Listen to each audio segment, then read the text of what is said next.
Want to create a QR code quickly without leaving Canva?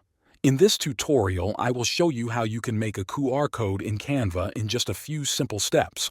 First, open Canva and start by creating a new design. You can choose any size, but for this example, I will use a blank design with a custom size. Once the design is open, look at the menu on the left side of the screen. Scroll down until you see the option called Apps. Click on it, and you will see a variety of tools that Canva offers. In the search bar, type QR code and select the QR code generator.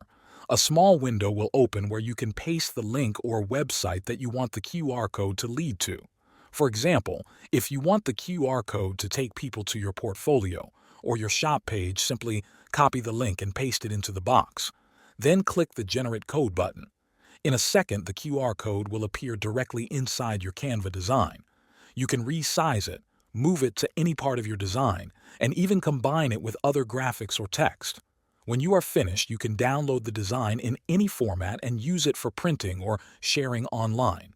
If you found this helpful, make sure to like this video and subscribe for more tips and tutorials. If you have any questions, feel free to ask in the comments section.